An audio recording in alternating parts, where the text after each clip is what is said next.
A Sicilian man, it doesn't matter how old is he, maybe he's an old man. If he sees a beautiful lady, he has to express that. Life for them is not about making more money, It's like if I can have a decent life and I can enjoy myself, I'm okay with that.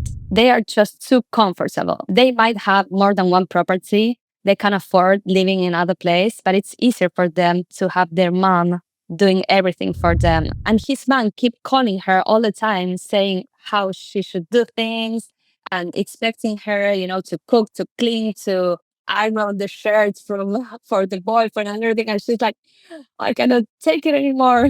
They don't know what they want. They just follow the society, what society expects from them, like have a relationship, marry, have kids. And that's when cheating happens. Hello and welcome to another episode of the Dating Beyond Borders podcast. Today I'm excited to have Irene on the show. She's originally from Argentina, has Italian roots, and 3 years ago she made a big move back to Sicily, or rather to Sicily. She's never actually lived in Sicily, to the same town her great-grandfather once called home. We're diving into everything she's observed since moving there, the unique Sicilian identity and how it stands apart from the rest of Italy, what relationships are really like on the island. And yes, we are talking mammoni, Italian, mama's boys, and the not so secret cheating culture that's still alive and well. So let's get into it. Welcome, Irene. Hi, thank you very much for inviting me. We've had a call before, we got on this podcast. And we talked about some of the interesting things that you've noticed. And there are quite a few. But my first question to you is, why Sicily? Well, I always say the same thing. It's not that I choose Sicily, but I feel that Sicily chose me because I always had in my mind this idea of one day I want to live in Italy, And after the pandemic, I thought if I don't do the move now, I won't do it ever. And I didn't want to regret, I didn't want to be an old lady and thinking, oh, when I was young, I wanted to live in Italy. So it was a quite hard decision, but I made the move to bought a one-way ticket to Italy. And I said to myself, well, okay, I'm going to travel around Italy for 4 months, and then I will decide where I want to live. And Sicily was the last stop of my trip as a tourist. When I arrived to the island, I rent a car and I drove for about 2 weeks, and I totally fell in love with the island. And since it was May, I thought, okay, maybe I might stay only for the summer because, summer in Sicily is like you cannot escape. And I wanted to go to Milan. In my head, I have this idea since I'm an architect. I say, okay, I'm going to live to Milan because that's where design is. And that was like a good plan, like something my mom would want to. But then I get captivated by the beauty of this island. And what was supposed to be a summer in Sicily ended up to being like 3 years. Basically, it's because I found a job as an architect, which is really rare here. And that's why I say Sicily chose me, because if I would have to stay doing another kind of job, probably I would have escaped to the north part of Italy. So it all started, yes, with this job as an architect in the island. And it's also because your heritage was obviously Italian. I just looked it up, and 62% Argentinians have Italian heritage, which is a lot more than the Spanish heritage, actually. As you said, a lot of Italians migrated to Argentina, and most of them were from the south part, because the south of Italy is the more poor part. So they struggle, with the economy here. So they moved to United States, Brazil, Argentina. And that's why I feel that our culture, Argentinian with Sicilians, it's very alike. So I find myself good here. Yeah, I can relate. I mean, I'm from Canada and we have a huge, not a huge immigration, but from the Italians that do come here, they normally come from regions like Calabria or Sicily, right? The poor regions. And so that makes sense. But it's curious that now a lot of people are moving back to these regions that once had to move abroad because they were very poor. And you're one of those people. Was there a need for something more that you weren't getting in Argentina? Maybe like a style of life that you were missing? Well, I think that before people wanted to achieve the American dream, and now we all want to achieve La Dolce Vita. So it was in my mindset, this idea or ideal life in Italy, of the slow life, being present, all this cultural stuff that I think Italians have. Um, and that's one of the things that made me make the move. But since I had a lot of tools to move to Italy because I went to an Italian school, so I learned a lot about their culture, learned the language, had the citizenship, so it was pretty easy to me to make this decision. But basically, yes, it was like deep inside in my heart, I felt Italian and I wanted to give it a try to live in this amazing country. So you speak Italian fluently? Now, yes. But when I first arrived, I thought I could improve my Italian really quick because I stopped learning when I was 18, so like 15 years ago. But when I arrived to Sicily, I discovered they do not speak Italian at all. They speak Sicilian. And that was kind of a surprise for me because I was like, oh no, I'm never going to get back my Italian here. It was really hard for me to understand them. But yes, now I can say I speak fluent Italian. And Sicilian? No, I can understand, but I cannot speak yet because the Sicilian dialect or language, it changes from one area to another one because the entire island was like colonized by different cultures in different times. So, for example, in the Palermo region, the Sicilian dialect sounds more like Arab, and here more like it has some Spanish words. So it's easier for me to understand here because a lot of words are like in Argentina, so are more similar to Spanish than to Italian. Yeah, I can attest to that. I went to Calabria years ago and I remember I thought the same. I was like, oh, they sound really Arabic. Like, I cannot recognize this at all. So that's curious. And I didn't know about Sicily. So that's a little bit easier if it sounds like Spanish for you, obviously. Are there any similarities? Obvious Argentinians and Italians have a lot of similarities, in my opinion. But what are the ones that you thought, oh wow, we're more similar than I thought, Argentinians and Italians? Well, actually, we are a little bit like cousins because I think we are all like warm people, loud people as well. And then we have in common this that it's a good thing, but at the same time not as good. In Argentina, we call viveza criolla, which is that we are like smart people and not always respecting maybe the law. Like we find the easy way to get things done. So that's not a good thing, but I think it's a normal, a common factor we have between both cultures. I can really relate to that. So I'm originally Russian, Ukrainian, and I think it's because the systems never worked well. So we had to find ways around it. And when I moved to Canada when I was 12, I used to kind of say, oh, well, like if we're going to the movie theater and we get this one ticket to see a movie, we can watch two movies. And Canadians used to look at me so weird that why would you cheat the system? And it's just something that I was used to doing. And I realized that a lot of other cultures where, the government doesn't work well, they are also used to not cheating the system, but to find ways around things. Exactly. I like your explanation. That makes me look not that bad.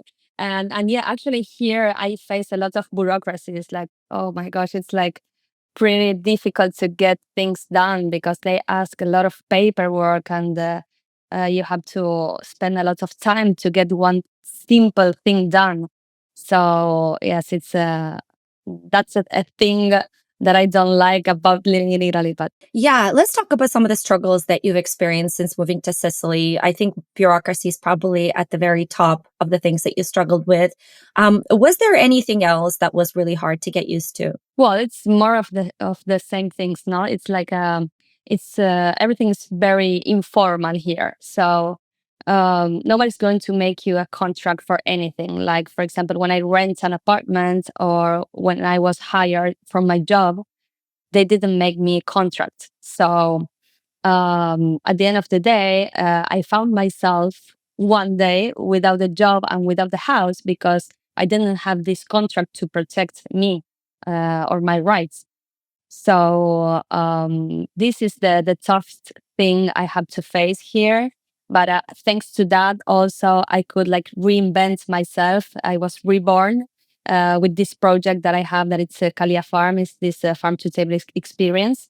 So in that moment, I hated Sicily because sometimes I like don't like how things work here, or how people can be so mean, because sometimes they want to take advantage or make a profit. In this case, it was more um, it was better for them to rent the apartment to a tourist, because they would earn more money than rent it to me. So they kick me out the house.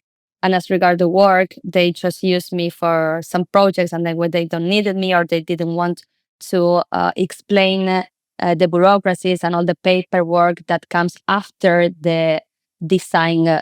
Uh, yes, the design of a house, of a project, and they decided that they didn't want to waste that time on me, on teaching me how it works. So they fired me.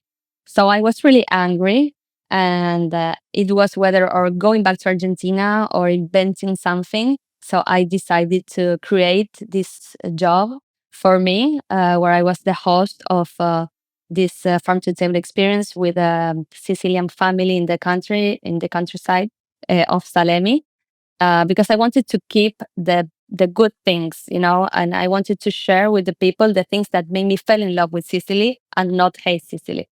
So the value of the family, the the food, that the fresh ingredients, the vegetable garden, this culture they have to eat everything fresh from the farm to the table, teaching people how to craft their own busiate or cannoli, and that's what the experience is about. The good things in Sicily. I want to share the authenticity of this culture. Yeah, I'm going to link to that below so people can go and check out this farm, I think it is, right? Or it's a Calia Farm. Calia Farm. Yeah, I saw it on your Instagram, and I think that's what we associate with Sicily, the fresh ingredients and the slow pace of life, which is really the positive. And I'm assuming it's one of the reasons that you decided to stay is because you also managed to find ways around, living in Sicily without dealing with the system. Were you, when this happened, I mean, as you said, there was no contract, nothing. It was just they they kind of screwed you over in a way, right? Because you just ended up with nothing in the end. That's a really scary place to be. I've been kind of in similar situations when I lived in Portugal, where different, but you kind of have a contract and you say, oh, this and this and this. And then they kind of work it in their favor, where at the end you end up spending a lot of money for things that were not discussed prior to this. And so I used to get really frustrated because it's like, oh, well, you can't really trust that everything is going to go according to plan. So I can imagine that you're really, really frustrated with the system. Yes, but at the same time, I have to say that there is amazing people here, and in that situation, I had a friend that she said, "Come to my place. Like, don't worry. Like, I wasn't alone, 100%, because I found good people here." But yes, on the other hand, there's this kind of people that try to take advantage. So it depends on what kind of people you met. I think that like everywhere, right? There's good and bad people, but in general, I think that people is they have good heart here in Sicily. I just had some bad experience with some people that wanted to make extra money. Everyone, just a quick note to say that while I love putting these podcasts together each week, they do take a ton of time and effort. So if you're enjoying the show, please be sure to follow on YouTube, Spotify, wherever you're tuning in, and give this podcast a 5-star rating to help it grow. This support really helps me keep improving the show's quality. Thank you, and back to the episode. So when it comes to some of the insights that you've had since coming to Sicily, what would you say, what are some priorities that Sicilians have? I think we've talked about family and relationships being a really big part of it. And it also makes sense in a way because I think in many countries, maybe like Argentina as well, where you can't really trust the government. Again, it comes down to this. You have to trust other people. So people become really, really important in your life. I think Argentina is really strong in that connection where people will drop everything and they will come and see you if you're dealing with something. So you have this friendship with people and you can make, you can do spontaneous last minute plans and everybody's okay with that. I think in places like Canada, and I know in places like Sweden, everything works according to plan, which is really, really great, but you're missing the human connection, right? Because people are just, okay, this is me, I take care of me, you take care of you, and let's not bother each other. um, so I think that's maybe one of the things that maybe is similar between Argentina and Sicily. But tell me more about Sicily, things that you found that Sicilians have as priority in their life. Well, as you said, the family is the first priority for them. Actually, it's not rare to find many Sicilians still living with their families, even if they are near their 40s. So they're really, really attached to mom and dad, especially to mom. And then yeah, friends as well. They have a strong connections because most of the people that stay here in the small towns, they've been growing these relationships since they are little because they never moved. So it's like they have strong connections, and also they give importance to this, really enjoying the moment, like the slow life, dolce far niente. So for example, as regard work, they stop for lunchtime, and it's not that they eat anything and they just keep working. No, no, they stop for 2, maybe 3 hours. They have a proper lunch. Maybe they go out. The down they sun bath a little bit while they have lunch, and then they go back to the office. They are already relaxed and they continue working, and after work they do aperitivo. Like everything is around food. I think that food puts people together, and enjoying a meal with family for a festivity or with friends. This aperitivo concept, I mean, it's not only about drink and food, it's about catching up, and enjoying a moment with your friends. And also, I think they have this no shame of doing nothing. Like in Argentina, I had this mentality, maybe because I'm from a big city, that I had always uh, had to be doing something, that like I had to be productive. But here is like, if they wake up late or they didn't do achieve any goal in a day, they don't feel ashamed. They're like good with it. They can be, sitting in a square, doing nothing, chatting, eating a gelato, and they are okay with that. So that makes them enjoy really the moment, and that's one of the things I love about this place.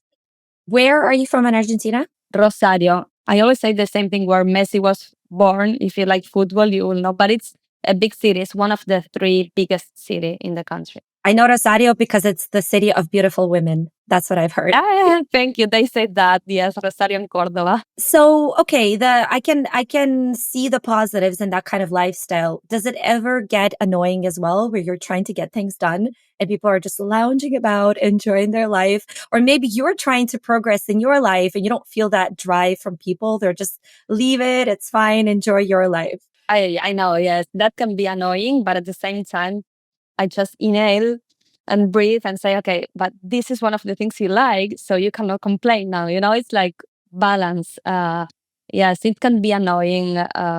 Mostly if you have to do some paperwork done, and the public employees, seem that they don't really care about what they are doing, and it will take you ages to have a paper that could be done in maybe half an hour. So it can be frustrating, but it's one of the lessons Sicily has to teach you. And I mean, it's life. We have to slow down a little bit. Maybe they slow down it too much sometimes, but that's okay. Can I ask you? I mean, I don't know if you've ever dealt with anxiety or any stress before coming to Sicily, and if it's kind of helped that feeling of, oh, I need to be doing things constantly, like, has it made you actually relax just by being in Sicily? Well, no, that's why I move. I do suffer from anxiety, a lot of anxiety. I do go to the therapist as well, so don't worry. I'm not relying all my treatment in Sicily. But if this place, like when I saw the people so relaxed, so spensere, without thoughts, spensierati in Italiano, people without thoughts. They have a word for that. I thought, okay, this is my place to be. Maybe I will heal but it didn't happen. But I am really conscious about it now. I'm like detecting all this anxiety inside me and watching around me and saying, you have to slow down. I think it's helping. It didn't solve the problem, but it's helping a lot, definitely. Well, thank you for the honesty, at least. I mean, in my case, maybe other people, they achieve their peaceful life, but I think that the everything that is around you really helps, like seeing people enjoying little kids with their parents or grandparents and how they respect their grandparents. It's like they do care about the people and about being present and in the moment. They are not on a rush all the time, and I think that that simply helps.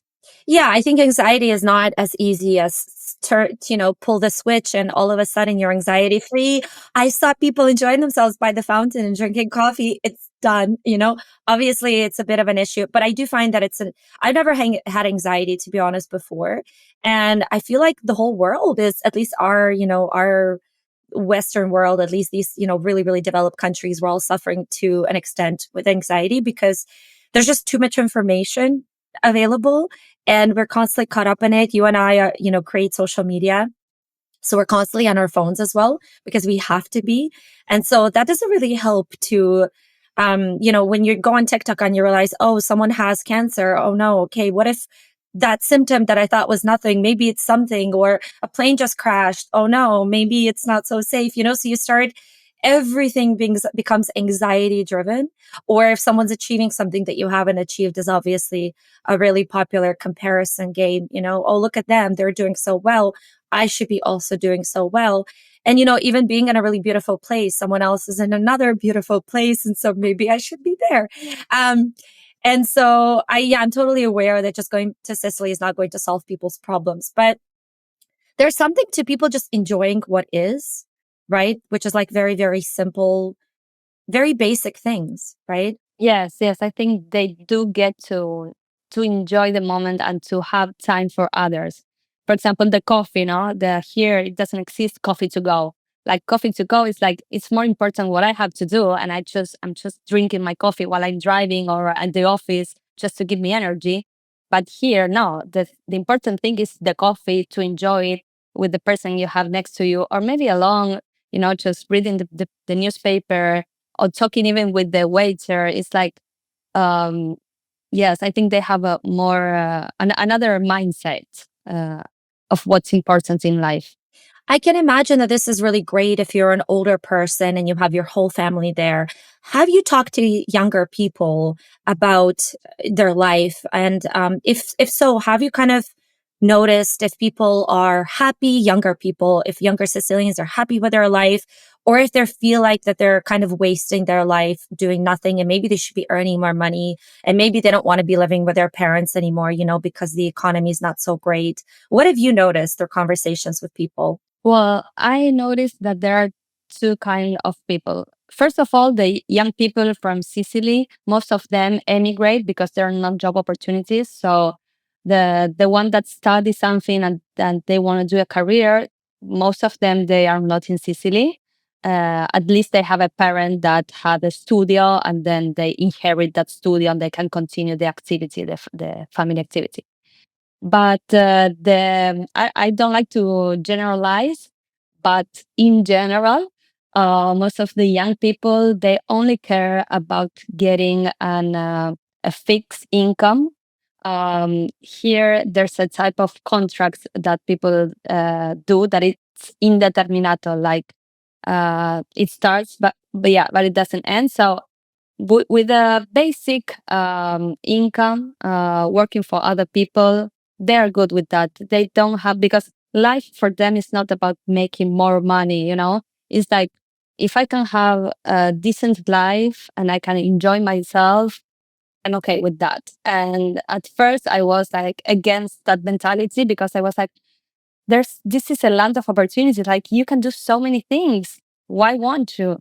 But the truth is that another difference that I see between maybe Argentina with Italy is that they are born as king and queens, and they don't know that. Like they're born and they already inherit properties from their parents, and the economy is stable. They don't suffer from inflation. It's yeah, like spoiled. Maybe they're a little bit spoiled, and that's why they uh, don't hustle. They don't have this willing to do more, earn more, and do more projects. But then I met other kinds of Sicilians, of course, that they do want to do more and they're entrepreneurs. And I found those kind of people mostly here in Noto. That is the town where I moved to. So in small towns, the mentality can be more in general to settle and do the same job all life, and they are good with it. And then here it's the southern of Sicily. It's a more touristic area, so people are more entrepreneurial, and they want to do more stuff. And you can see that difference between the north, that it's where I live, Salemi, and the south part here in North. So it's the mentality changed a little bit. Yeah, and also, as you said correctly, if you're someone that has that entrepreneurial mindset, you're either going to be moving abroad, unless you have parents, someone is sick, and you're forced to stay in Sicily, which I think happens to a lot of people. They value family over their career.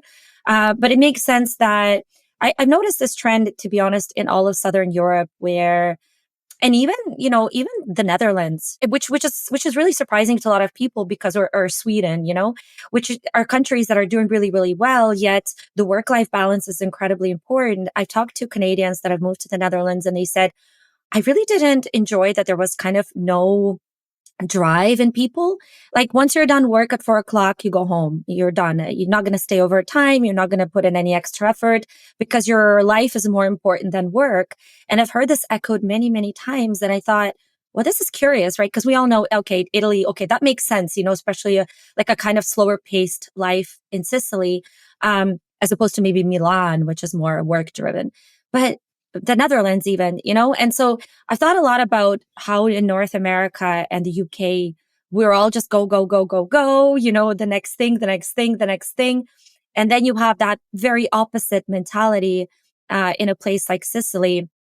And even here we're the same as Italy. I mean, or even better, we're not Argentina, right? Like we know that there's not going to be any issues in terms of you don't have to go to the black market to change money, which I've had to do in Argentina. Like, okay, you have to go to the black market. So here we have the certainty, right? You get money from the government, and yet people are constantly just driven to do more, which I think has its positives, but I think it has a lot of drawbacks to the mental health and um, just a lot of people feeling like it's never enough, that life is always to be lived in the future. I talk a lot about this because I think this is really an issue in this part of the world these days. But let's talk about relationships. I know that that was a really quick switch from work life culture to relationships, but we can jump back to the lifestyle afterwards. So relationships in Italy. What have you found to be really curious about relationships in Sicily specifically? We're not talking about the rest of Italy. That doesn't really happen as much, maybe in Argentina. Well, what I think is that Sicilians, as Italians, this is a society that really puts a lot of value in traditions, not very traditionalist. So that being said, I think they only consider one kind of relationships between man and a girl, in this case, that is the monogamous relationship. So most of the people, they don't know what they want, but they don't want to be alone. And I think that in Argentina, we consider different kinds of relationships, like an open relationship. Maybe we are dating, but we are not serious. It's like we're just hanging out. Here's like when you first date with a Sicilian, at least on my experience, it looks like they want to marry you right away. And this can sound like good because they treat you like a queen. They have this, people say that, yeah, the Italians treats ladies like a queen. And it is true. But deep inside, I believe they don't know what they want. They just follow the society, what society expects from them, like have a relationship, marry, have kids. And they search for that, but I don't think they really want that. And that's when cheating happens, because a person that is not sure about a relationship of what they want, maybe they start a serious relationship and then they cheat. Hmm. Yeah, that makes sense. Argentina's, in my opinion, renowned, or maybe because I make a lot of videos about Argentina, but it's definitely one for chongos, like what are they? Friends with benefits. You have a lot of fluid relationships, poliamor. Um, so it's definitely one. And I think the closest that I was able to kind of find was Barcelona, which is also very kind of artsy and also very fluid in terms of relationships. That's a very interesting point that you mentioned, is that there's like a kind of a pressure to, whether it's from family or society, it's the Catholic. Yeah, the relation as well. Yeah. And it's to be married. And so as a man, uh, you're going to kind of chase this woman and you're going to get married to her. And then in the back of your mind, it's, well, it's okay. My life is not over. I can still go and have fun and cheat. Right. Yes, and also, as we talked before, that the family has tremendous value in a Sicilian life.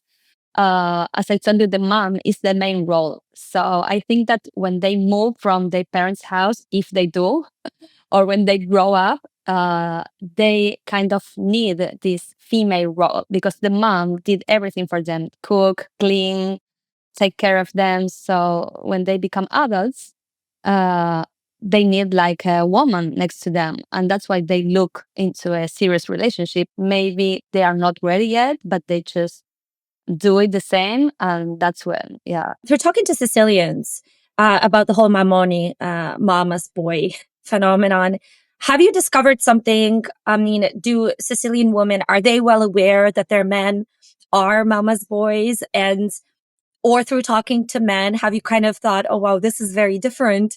This guy is kind of course, a lot of them live with their parents because they have to, because the economic reasons, but they take it like 10 steps further, that their mom still brings them laundry to another house, like, or cooks for them still, even if they live next door, the mom still brings them food. Have you come to it? Have you kind of discovered anything through conversations with Sicilians? Well, when I talk with my friends, they agree on my thoughts, what I think about them as a society. And you said that maybe they have to live with their parents because of economic reasons, and that's not correct. They are just too comfortable. They might have more than one property. They can afford living in other place, but it's easier for them to have their mom doing everything for them. And yes, then maybe they expect to find a wife that does all of this. If they are mature enough to move along without being in a relationship, their mom will keep doing everything for them. Like you said, the laundry, cook their meals, or they will eat all day out. It's like, yes, I think that they don't know how to become an adult. This might sound a little bit harsh, but it's like, for me in Argentina, it's okay. You study, and then you move and you start working and you become independent like so quick. You have to take care of all the house stuff. Of course, I didn't want to, but it's a cultural thing. It's like, if for example, in my case, I used to live with my mom. It was only my mom and I in a big house. So of course, it was more comfortable to stay with my mom, even if I cook, because my mom doesn't like cooking. But it would like save me a lot of money, a lot of effort. I have the house. And when I tell this to Italians, they like kind of don't understand. And they're like, but if you can stay with your mom and enjoy time with your mom, why would you move? And I was like, because you have to grow up. It's like you, and yeah, men can be a little bit immature also in their relationships. I can see this with friends and with people, and I think it's because of that, because they have another approach of moving than we have maybe in America or Latin America at least. I think it's kind of sweet in a way, because I was just in the US and we had these conversations about, oh no, you need to move out at 18. And I thought, why do you have to, move out at 18? And I think there's like kind of a sweetness to being so close to your parents, and like, I think there's something really nice about that. At the same time, though, I'm talking about this not from a perspective of a woman who's dating this man, because I can imagine if I'm dating a man, and I have, not Italian, but similar cultures, where he didn't know how to clean the house. He didn't know how to cook.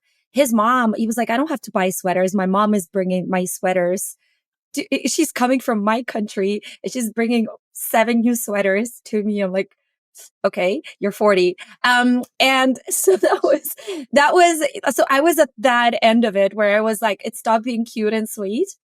And it just started being kind of weird that this man didn't know how to cook, didn't know how to clean, didn't know how to do anything. He was like a man child and not very attractive, I have to say. Have you dated Italian men?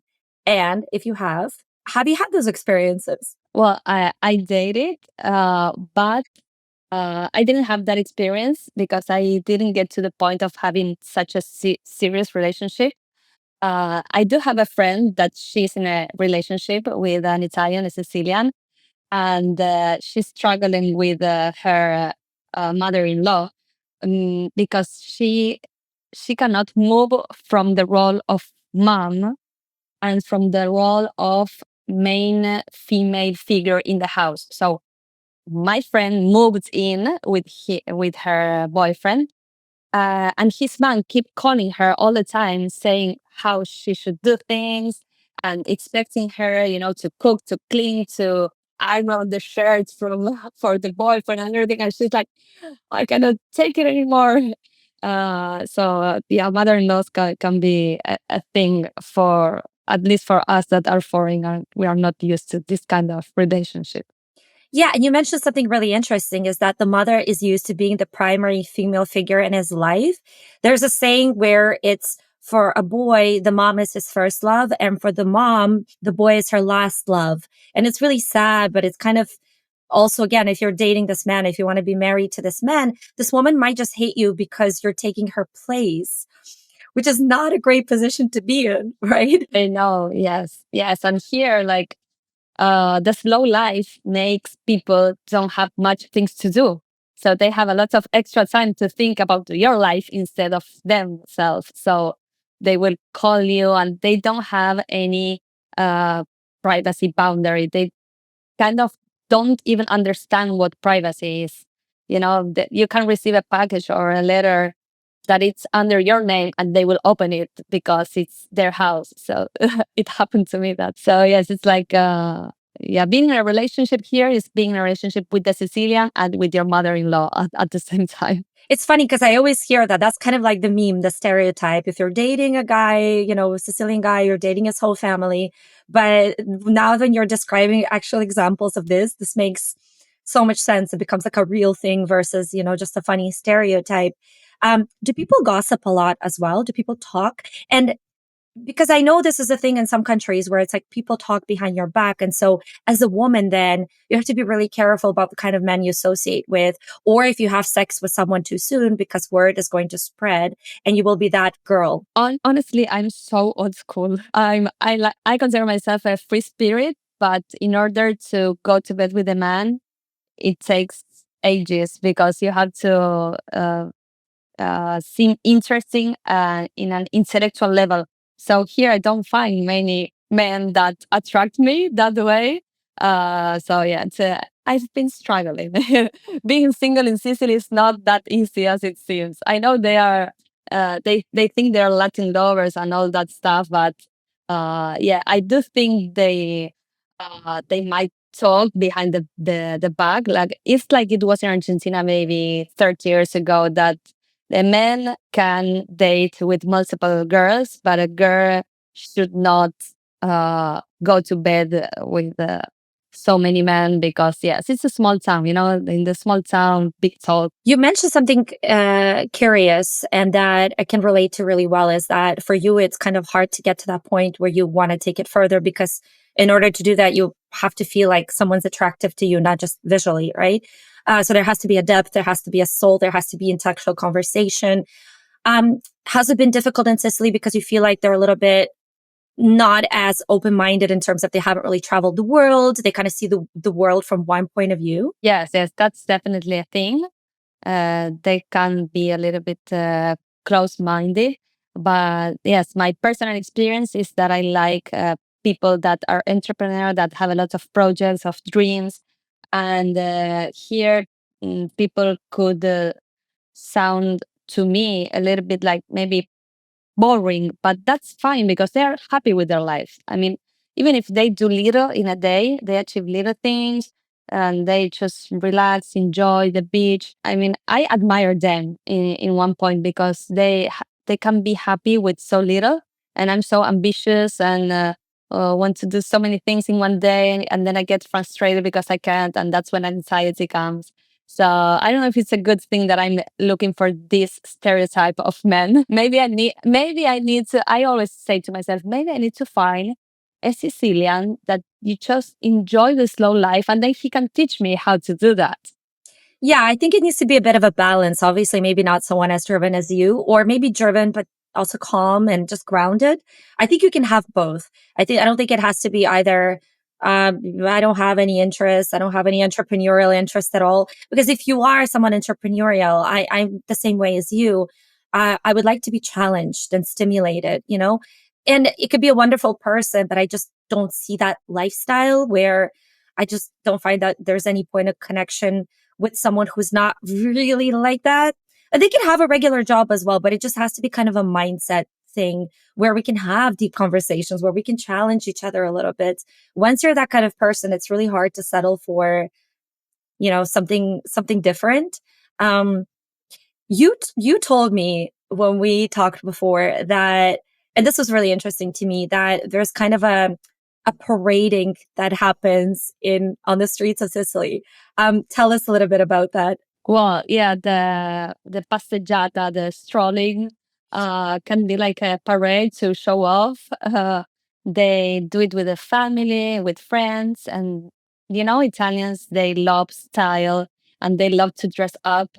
And even better if they have some designer, accessory or something, they will put the best clothes on and walk with, with the kids, with the friends and with their cars. They love to have expensive cars as well. Um, I don't know. For me as a foreign, it might sound like they are showing off, but for them, it's like a cultural exchange that they just they chat with the people. They enjoy they are walking. Um, I don't know if I have to maybe saying it's showing off. It's not correct because I know these people are really elegant and they really put a lot of effort into personal care and to look pretty and look good. And yeah, I mean they are Italians. Yeah, I feel like if it's a small city and it's kind of like before online dating or before, before phones, where people would just walk and they had all these, and even the way a lot of Europe is set up is like you have this piazzas or plazas or whatever. You have these areas where people can gather together and, we can see the same people over and over again. We don't have this in North America. We don't have this concept. Even if you're walking on the street, no one's going to even look at each other. And so I can imagine that in a smaller city in Sicily, people know each other kind of. So maybe then you can show to other people what you have. And you also mentioned it's this kind of bella figura. It's this farsi bello, whatever. It's like this making yourself, what is it, beautiful or Yes, presentable? I think that in a way they do it for the other people, as you said, like they care about what other people think, and that's because in a small town you know each other pretty well. So you basically encounter the same people all over. And Bella Figura is about that. It's about uh, mm, presenting yourself as a beautiful and dress up well and yeah, like being beautiful for the others. Hmm.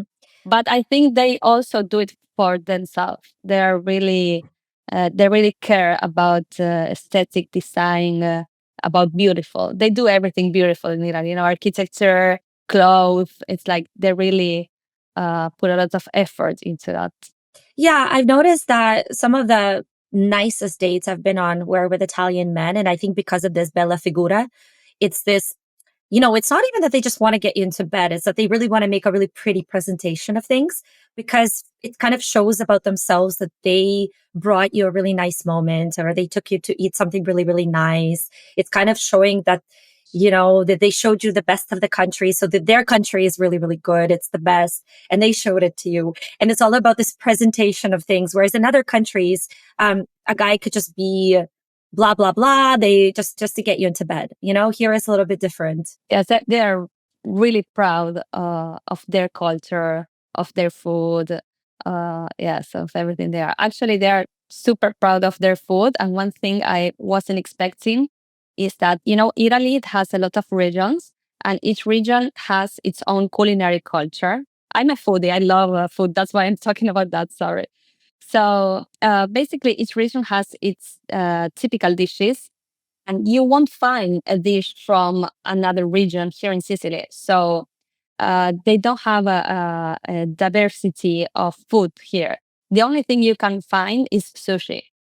So whether it's Sicilian food or sushi, but you don't have other options here.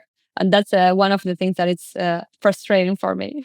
Yeah, no, I can totally relate to what you're saying. A lot of people are going to get really upset in the comments if they're Sicilian. Well, we have the best food. Yes, okay, but sometimes you don't want to eat this. You don't want to eat cannoli. You want to eat something else. And so you would like to have access to those things. And I think I heard this kind of a regional thing in Italy where you go to one region, you have this type of food, and then you have this type of food. And then sometimes it can be hard to find anything outside of that. Yes, it's super hard. If you don't go to like a luxury restaurant, high end, that it's mostly for tourists, then in the normal trattoria or restaurants, you will find the same 10 dishes all over again. And also because their the dishes are made with fresh veggies uh, from the moment. So it's seasonal. You will find 10 dishes in a summer, 10 dishes in winter. Yes, but it's a kind of a good thing because when I first arrived, I remember going to the supermarket, actually to the market, and I was like, "Oh, today I want to eat broccoli," and then there wasn't broccoli, and I was like, "Why?" I don't know, because it's not the broccoli season. Like, why would you eat broccoli if it's not, growing organically? And I never thought about that. I don't even know when each vegetable grows, if it's winter or summer. But here they do, and it's like, okay, it's green bean season, it's broccoli season, and they change dishes, taking into consideration the fresh vegetable. I think there's such beauty in that. I can imagine that it could be frustrating as well when you're craving something and it's not readily available. Having said that, growing up or living in Canada, I just assume, as you said, that I can get avocados because they grow in Mexico. So they, import them here. And so I'm used to just having this variety of stuff, which is great. But there's something kind of cool about having a season, because then everybody's buying that. Everybody's making a dish out of that.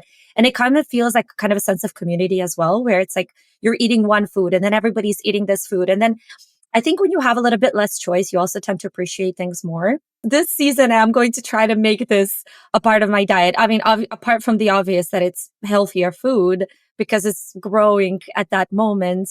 Yeah.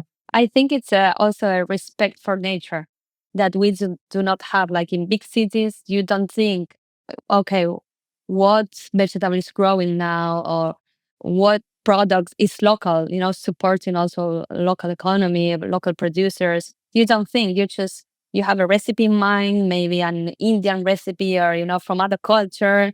You read the ingredients and you go to the supermarket and you say, I have to get all these ingredients. But here it's about buying to the local producer, eating fresh veggies. So it's also much more healthy for you and for your body. It's like you do something good for nature, for the community, and for yourself, for your body. Irene, I'm going to switch you back to one quick question about men, Italian men versus Argentinian men. And the reason I want to ask this is because you come from a land of chamucheros who are smooth talkers. Argentinians are renowned for talking up a tree. What have you discovered? So you're not easily impressed by Italians. You're like, yeah, yeah, yeah, I've heard this before, blah, blah, blah. You know? Um, have you found that they're very similar in the way they approach? Do people even approach these days? How has it been in terms of just the man approaching and talking? And have you kind of thought, oh, they're also smooth talkers, or their style of approach is a little bit different? Well, I have to say I found Sicilians more chamucheros than Argentinians. But I have to say why. Because a Sicilian man, it doesn't matter how old is he, maybe he's an old man.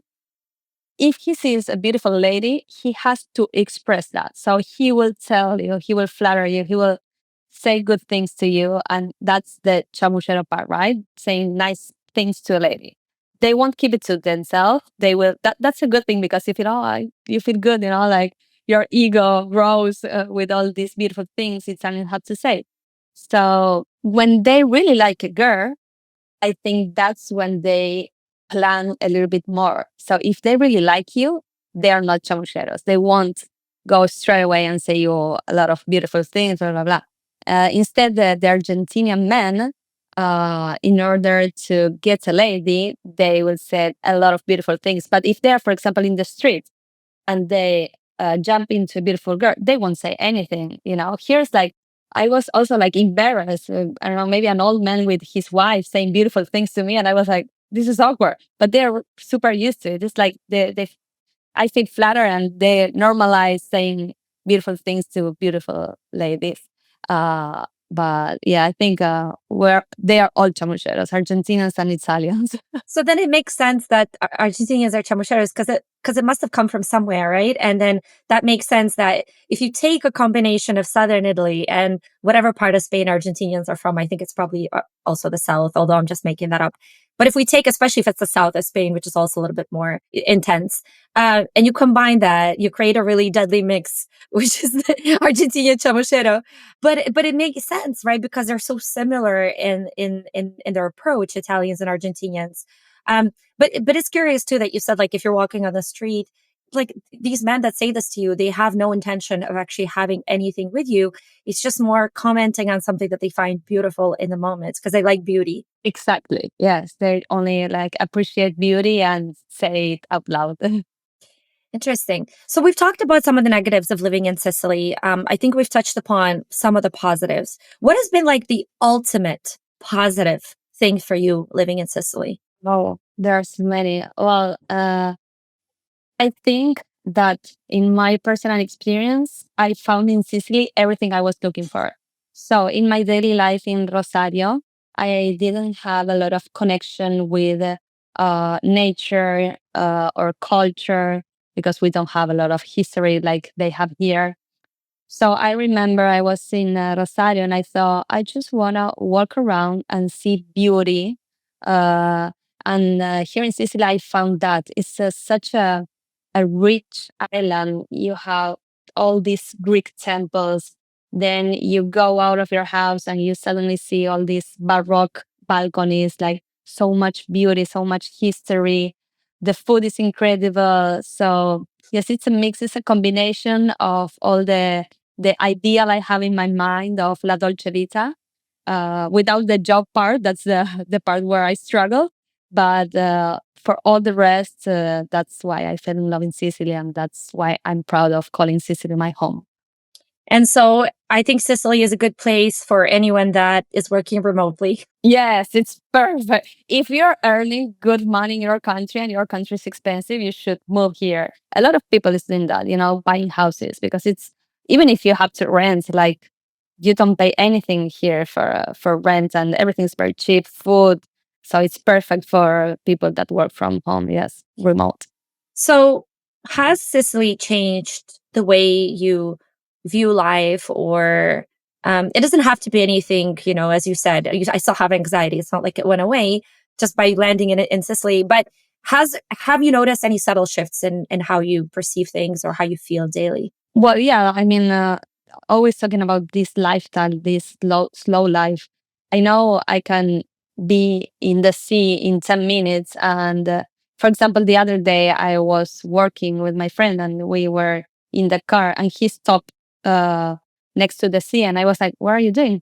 Oh, let's just contemplate the sea for a little bit, like the beach. And I was like people is teaching me all the time to slow down, to enjoy, even if it's 5 minutes. It doesn't have to be like do nothing at all. It's not only about dolce far niente. It's about really being present, and I try to train myself and my brain all the time for this, for being more present and enjoy more life. I think that's the main thing that Sicilians teach me every day. I have one final question to ask you. For any foreigners that are coming to Sicily, do you feel like making friends is difficult or it's possible? No, not at all.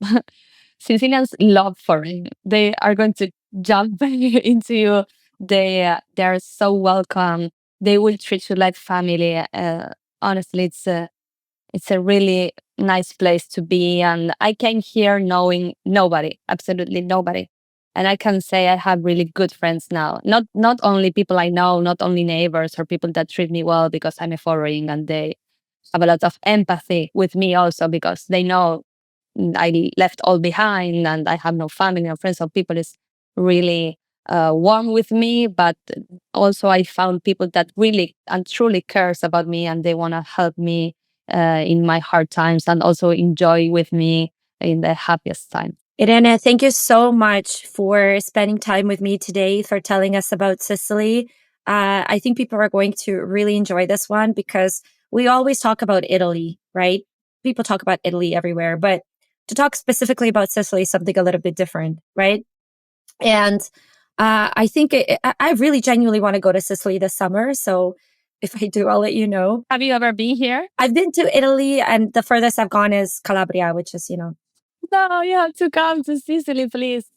I will host you. I will show you around. You know how passionate I am about showing Sicily and sharing the culture, the food, everything. So Irene, thank you so, so much. I'm going to link to your socials below. And if anyone is interested in heading to Sicily, I'm going to also link the farm, which is called, once again, Palia Farm. Calia Farm. Okay. And that's located in which part of Sicily? It's 1 hour from Palermo, 40 minutes from Palermo Airport. It's in Trapani province. The town is called Salemi.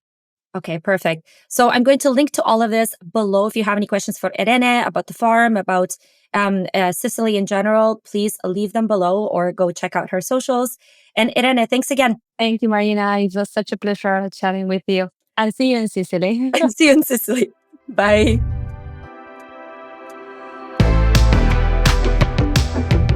Hope you all enjoyed the podcast. If you made it all the way through, don't forget to subscribe on YouTube, follow on Spotify, Apple, or wherever you're watching or listening. Your support helps me bring in bigger guests and surprise you with even better episodes. Until next time.